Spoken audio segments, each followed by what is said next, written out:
I'm Cape Jewel, and you're watching Comic Smack, the show where I give you your fix on some of the coolest comic storylines going on right now. And on today's show, we're going to be taking a closer look at the mighty Thor, issue number 3. Can Jane Foster go toe-to-toe with one of old Thor's greatest villains? Let's find out together, shall we, as she comes face-to-face with Loki, the god of mischief.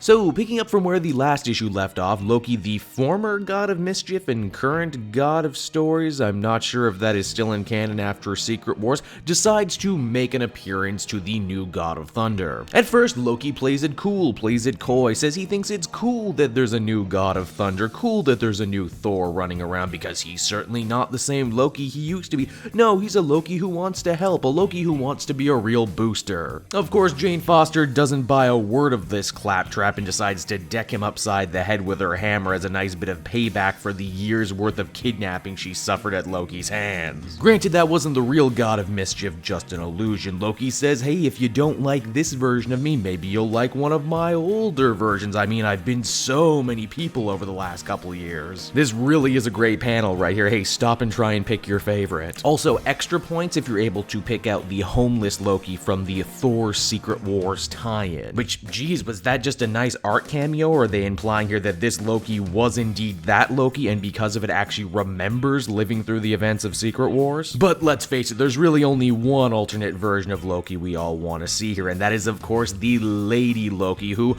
arguably is one of the more evil interpretations of the character, who decides now is the time to do battle with the new female Thor. These two have themselves a super creative knockdown drag-out brawl, but while that's going on, something kind of interesting happens with all the different alternate versions of Loki. You see, they don't jump in to join Lady Loki in the fight. No, they actually start fighting each other. You see, some Lokis actually want to be good, and some are happy being evil, and some don't care one way or the other. What we're seeing here is essentially this god's entire conscience put on display for us to see, and it's in this moment of distraction that Thor is able to get the upper hand and drop her hammer on Loki's chest, incapacitating him. This all seems very familiar. Where have I seen this before? Loki ends up resigning himself to his fate, saying, what's really the point of struggling when I know we're all going to be dead anyway?